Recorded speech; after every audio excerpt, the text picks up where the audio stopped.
Hello, everyone, and welcome back to Vital Voices Live from Davos. I am so thrilled to be here in Culture Hub, away from the cold outside. Very snuggly little spot we have here for Vital Voices Live. And I'm so thrilled to be joined by some extraordinary women leaders from across the Vital Voices Network. Nika Kovac, she is founder of 8th of March Institute and just won a huge campaign, which we're going to hear about.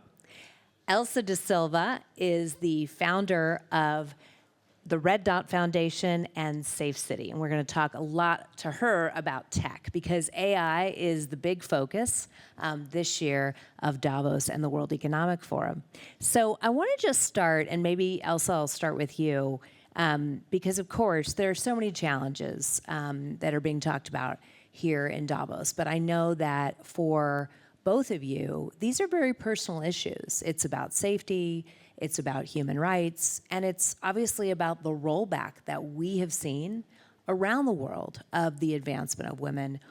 What is the thing that you're seeing or hearing here in Davos that's maybe giving you hope, teaching you some interesting lessons? What are you going to take away when you go home, I guess, in a few days? Thanks, Alyse, for inviting me. So yes, AI is the big topic at Davos, and I've attended a lot of sessions. And somehow I end up in these sessions where women entrepreneurs are talking about their work. So what gives me hope is that there are a lot of women inventing and innovating around safety and looking at it from very different perspectives as opposed to maybe their male counterparts. Many of them recognized that there is a problem with AI if it is just left to a certain kind of entrepreneur to develop solutions. So they jumped in, upskilled themselves, many of them, like me, and are trying to innovate to make the world a better place for everyone, not just women and children. And to give you an example, what we are doing on the AI front, so we sit on the largest public available data set, citizen-generated data set, on personal incidents of sexual violence. And this is a global data set from 85 countries. And most of the survivors have never made any official complaint. So this is data that the police don't have.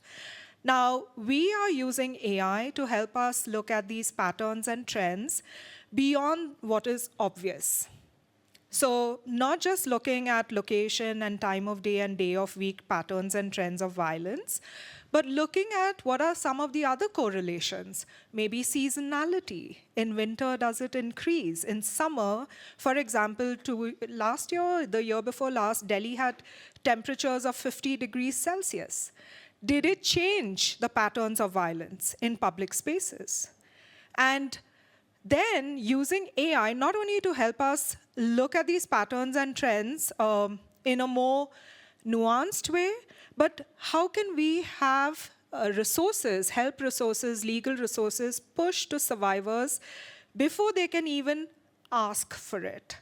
There's hesitancy around this issue, right? There's a taboo around talking about it because of that silence. People are afraid to ask for help. But could we encourage survivors to seek help? And that's where we have Vera chatbot, who kind of anticipates and pushes this information out. Wow, interesting. And Nika, what about you? This is your first Davos. What surprised you? What interesting things have you seen? I have a feeling that you have like this very special superpower to bring me to the places where I never thought I will be. As an activist, as someone who is working on the streets, as someone who is like mostly in the villages, in the cities, collecting signatures, fighting. And I think that Vital Voices always give me access to the places where somehow decisions are made, where things are talked through. And what surprised me is that I found a lot of spaces for conversations about the stuff which are important for me, and that basically it gave me the opportunity to speak about the work which I do and to find new allies. Fantastic. So, if we think back, the past year has been a really difficult one. Certainly for us at Vital Voices, when we look around the world, UN Women came out with a study back in the beginning of the year, it was in March, really sort of surveying women's organizations around the world, particularly those in crisis zones, and what they found is that 47% of women's nonprofits would go out of business if the funding picture didn't change. And it hasn't changed. It is an incredibly tight and difficult funding landscape for women's nonprofits. What are you seeing in Slovenia? What are you seeing in India? Yes, last year was really, really tough. And for the better part of the year, I couldn't see the funding coming in. And I almost, went back to corporate life to get a job because I couldn't fund the salary bill. But having said that, I want to say that, even if governments come up with restrictive policies, we can find allies in the most unusual places. For example, a friend of mine told me about radical collaboration, working with people who you otherwise would not work with. And we are currently working with the police in India in one of the most patriarchal states in North India, where violence against women and girls has been a major issue. And we started pro bono 2 years back. But now they've invited us to work with them, they're paying for it, across every single district of that state except one. And they're very open, but it took 18 months to change their mindset and how to think about policing from a gender-sensitive lens, how to use citizen-generated data in their policing, reframe how they deploy their resources, both human and technical. So, for example, CCTV cameras. Every city in India, and I'm sure across the world, is heavily surveilled. And they're sitting on all that data, but they don't really know how to use it for prevention. Often, CCTV camera footage is used to prove that a crime has happened. But we are telling them, you now have Safecity data that is location-based, time of day and day of week, patterns and trends available. Why not the guy at the control room look at those spots actively? And their CCTV cameras have audio capability, so he can actually make an announcement from the control room and warn the perpetrators that they are being watched. So, it's a different way that they have not been trained in to use their assets, and we are helping them. And I think they see us as a partner and we add value to them. And that's just one example. Recently, we are part of an initiative in Western India, in the rural communities, where the Office of the Principal Scientific Advisor to the Government of India is setting up community-based incubators and accelerators for micro-entrepreneurs. Many of them are women. We'd already, with a Vital Voices grant, actually many years ago, during the pandemic, we did a small pilot project helping those women turn their hobbies and skills into businesses. Today, that forms the base for this community incubator, and Safecity is listed as a resource for them. So, I think we have to dig deep, not get distracted, because that's what people in power often want you to, lose your passion, your purpose, and get distracted. I think there are enough allies there. I like to look for entrepreneurs within government who want to make that change happen, who want to leave a legacy. And this is something Vital Voices has actually taught me, to think about your legacy and to think beyond and to use your community as a collaborative tool to get your work done. So I think today, we are in a much, much better place. We have very good projects, well-funded in India. And for the next 2 years, we don't really have to worry. Well, certainly, I think, crisis can be opportunity. Yes. If you take advantage of it. And we've tried to do the same thing at Vital Voices, so it's fantastic to hear. Nika, I want to come to you, because when I think about the challenges of this year, I also think about what you have been able to do. It's incredible what you've been able to do in the European Parliament. So you made history. Tell us about it, step by step. How did you do it, and what's the impact? Yeah, it's a long story of like 3 years of work. Basically, I was living 1 year in the US, and I was living in New York when the Constitutional Court decision came out, and I found out that US women lost reproductive rights. For me, this was so shocking because I never imagined that like rights can go backwards, and also like I saw how helpless women felt. So I became really obsessed obsessed with the idea to protect reproductive rights in Europe. And I found out a way, which is that if you collect 1 million signatures around the countries of the European Union, you can propose a very particular change. And the change that we proposed was that we would like European Commission to fund a mechanism which will allow women to travel from the places where they cannot get abortion, like Poland and Malta, where abortion is forbidden and women are still being killed in hospitals, to places where it is safe. We needed to collect 1 million signatures. We did it on the streets of Europe with many different organizations, influencers, singers, like people from different generations, different religions, different political beliefs, and then we brought the signatures to the European Parliament. The crazy thing which happened was that then we knew that we need to convince Brussels. So all the main decisions about the Europe are made in Brussels, and basically what we needed to do is to convince European Parliament and then European Commission to say yes to our proposal. What we did was terrible. We moved to Brussels and 7 of us lived in one small apartment. We almost killed each other, like girls from the team. It was again like student times, but we had hundreds of meetings. We did thousands of posts. We decided to work across the political spectrum. We found this amazing group of women from the conservative side to the liberals, Greens, left, Social Democrats, who stood with us. And at the end, we won the historic vote in the parliament, which is the first time that something like this happened. And now we are waiting for the decision of the Commission. And for me, the most beautiful thing was that we brought a proposal to the institution. Institution listened. We saw human in each other with the politicians, and we did something huge and important. And for me, my voice, my choice is light in like very dark year, and the proof that if we come together, we can basically change lives of millions. Yeah. What's so amazing to me about our Vital Voices Network is how much we inspire each other, and each of you inspire me by doing truly the impossible. And I want to bring on another guest from the Vital Voices Network, Jaha Dukare. She is the founder of Safe Hands for Girls. She is a new author. She was on one of our previous episodes, but joining us here from Davos. Jaha, welcome. Thank you. I'm sorry for being late. Oh, no. Come on in close. We're snuggling in here with our sheepskin, or maybe not quite sheepskin, but our snuggliness.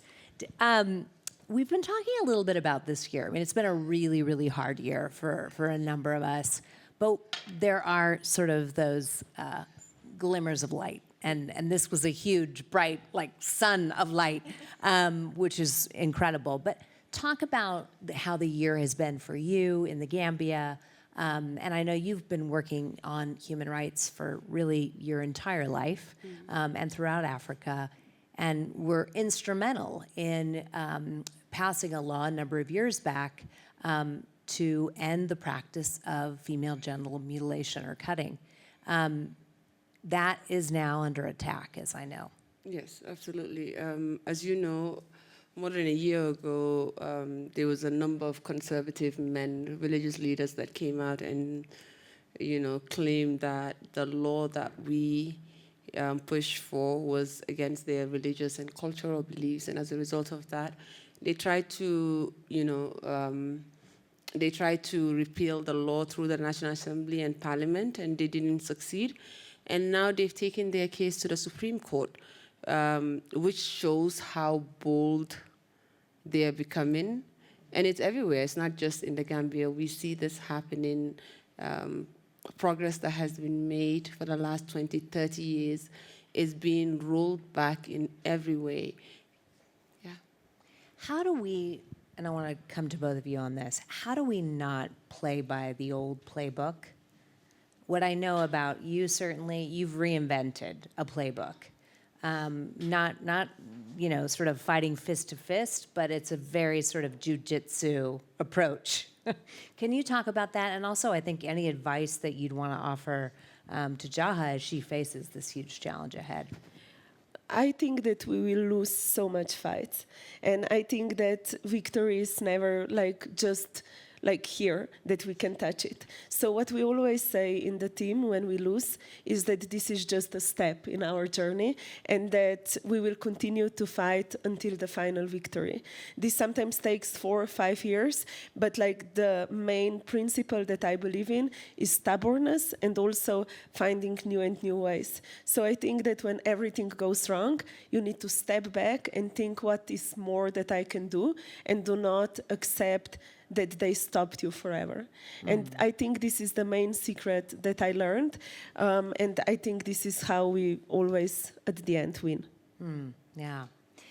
I want to come back to you, Elsa, because you have, through the Vital Voices Global Network, taken and expanded the Safecity platform and its model all over the world in fascinating places, different cultural contexts. They've each kind of made it their own. Can you talk a bit about how you did that and how it inspired you? Because I know for me, that's one of the most inspirational things. I mean, when I travel around the world and I see what people are doing in the name of Vital Voices, maybe through a Vital Voices chapter or connected to a leader, another leader in the network. I know for all of us, and of course you won this award last year, or I should say 2024. Talk a little bit about that collaboration, what's it meant, and how it's given you hope, I think, in some of these dark times.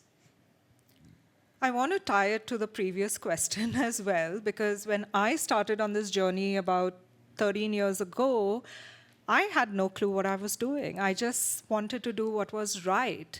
A young woman had been gang raped on a bus in Delhi and left to die on the streets, and that enraged everyone, and there were protests and demonstrations, and I did participate in that. But it got me thinking that what am I doing concretely to make the system different? And I ended up leaving my corporate job in aviation, where I had a 2-decade-long career, to focus on this issue. And honestly, I don't think I could have done it on my own without Vital Voices, because actually Vital Voices has been pretty much part of the journey right from the beginning. And when I started, crowdsourced data was not even understood by most people, let alone me, of how it could be of value. People dismissed it, and I was figuring things out. And it was, I remember the very first convening in Nepal, there was a regional meeting in August of 2014, and we were just 9 people, and I was one of the 9. And I was so afraid to tell my peers what I was doing, because I was like, my God, these women have been working on this, whatever issue they were working, most of us were working on gender-based violence in their communities for years.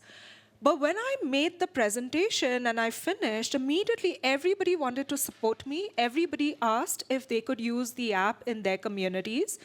And I always say I was international even before I registered my first nonprofit in India. And having these women, so yes, it was a mutual relationship where they could use my app, and I said, if you don't want any changes, please use it for free. And I learned from them, because they taught me how to engage with the UN system. They showed me the path, how to network in this space of gender-based violence, because my LinkedIn and my contact list was all aviation. Completely a different industry, very siloed. I knew not a single person in the gender space. And so for me, I think Vital Voices was my learning ground, my school. And these women taught me, and I observed how they were using the app in their communities and adapted it to my communities. So for example, like Jane, who works in the informal settlements in Nairobi, in Kibera, she was already collecting data. She didn't know she was collecting data. She had a box, which was called a talking box, and young girls would put their stories in. What we helped her do is digitize that data, look at it as location-based patterns and trends, and then give it back to her and to say, this is what we are seeing in the data. How do you want to use it. And she engaged her community, used radio to talk about it to parents, involved her religious leaders to talk to the men and boys. When I went to Nairobi, and this was on my way back from South Africa, Vital Voices gathering, we went and met the urban planning commissioner for Nairobi, and that lady said, oh, I can make the space safe. And I can change it. And I was like, how are you going to do it? And she says, oh, we'll put positive activity, like a shop, or we'll change the lighting, we'll put plants, we'll change the colors of the walls. And that's what then got me down this whole urban design and planning section. So I kept learning along the way. So my Vital Voices peers have taught me how to use this data in many different ways. Maya in the Philippines works with women in politics. She got ordinances filed through the mayors and councillors for them to use Safecity in their communities. And the way that they were using it was so proactively to help the community access resources, which was already there, but because of the low trust, probably people weren't accessing. So I think in every single community, my partners have used it in incredible ways. And coming back to, how do you find the inspiration? I think it's like putting one foot forward. Even if there's no funding, we are constantly innovating, low-cost innovation. You don't need a lot of money. You don't need a big data as well. You need disaggregated, hyper-local data to prove a point. And that's what we've done. And what gives me hope is, are my partners in the Vital Voices Network. Because I get really excited when I meet them, and I'm always thinking, okay, how can we do this better together? So I don't think anything of it is planned initially, but yes, you collaborate, you find the resources, and collectively, we always find a solution. So, Jah, I think this is your first Davos, right? Yes. Yes. What has surprised you? What have you learned? I mean, I know you are really going deep into the tech and AI sector and really thinking about the impact that has on your work and maybe shifting into that space. Talk a little bit about what surprised you this week. What have you learned? I think the biggest thing that surprised me is that the boys have their club.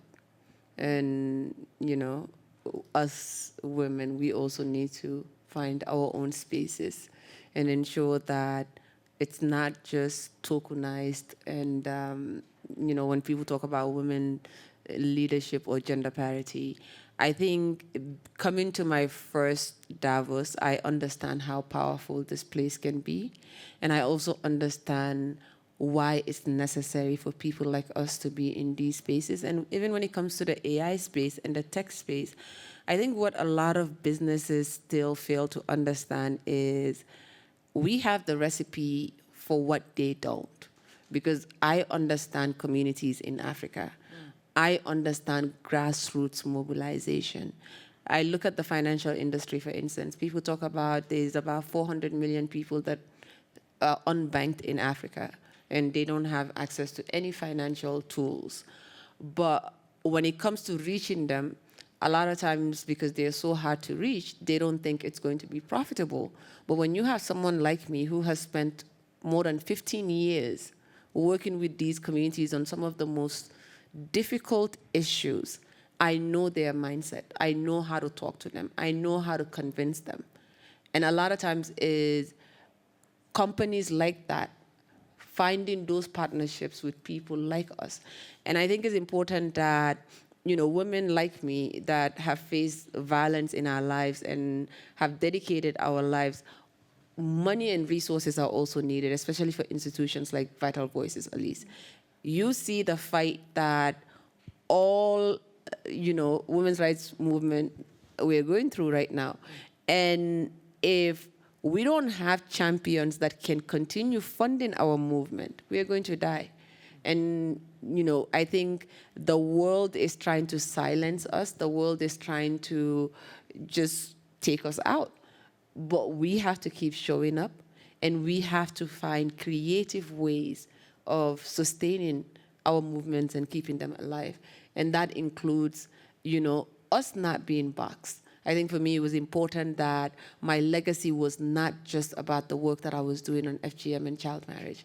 I wanted people to see beyond that, and I wanted to challenge myself. I want to make sure that women, and especially African women, are not left out of the AI economy. So that's why I'm here. Fantastic. That's so great. And, I think that certainly from some of the people that I've been talking with this week, there does seem like there's more of an opportunity than there was maybe in the more broad tech space, in the AI space in particular for women. And so it does seem a bit more welcoming, and that's exciting to hear. When I think about the future and the kind of skills that the future leaders need, I know again and again that women lead differently and that difference is desperately needed. And one of the things that I think is so critical is curiosity and empathy. And I think that women tend to have that in greater degrees than men because, we're not we're not the majority sitting at the decision-making tables. So we have to have curiosity, empathy, understanding for the other person sitting there because there's more of them than there are of us, right? So we have to have that deeper understanding. That is really going to help us as we move into this, fast-moving AI space. Can each of you talk about that, the future of leadership, how you see women leading? And we're just going to, in our quick final sort of lightning round here, just go to each of you along the way. We'll start with you, Nika. I think that the main thing is that you know that you're not a superhero and that if you lead, you need a collective behind you. And I always say that my biggest strength are the girls working with me, and without them, I would be nothing. So I think the focus needs to move from individual to a collective efforts. And the sad reality is that a big part of leadership, about we usually don't talk, is just hard work. We need to work 10 times harder than boys to make a change, but when we are in front of them, we will be just in front of them. And this is what I really deeply believe. Thank you. I would say believe in yourself. If you have an idea, don't let anybody dissuade you. There's a lot of noise, just filter it out. And there's nothing like rocket science except rocket science. So you can do anything that you wish to do. And now with AI, you can actually do it. So use these tools that are available to you. Be bold. Be comfortable with failure. Do not restrict yourself. And just go for it. Pace yourself as well.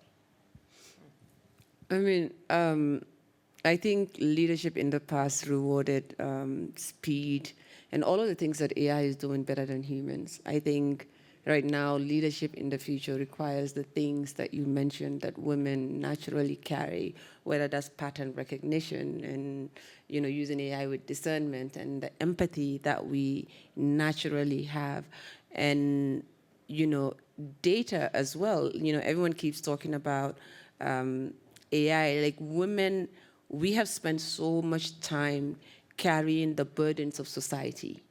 There's a lot of things that we understand and see differently. And those are going to be the qualities that are going to define a lot of the way we lead into the future. And I think women, the other day we were talking about the biggest wealth transfer is going to happen for women. And that's happening within the next 5 years.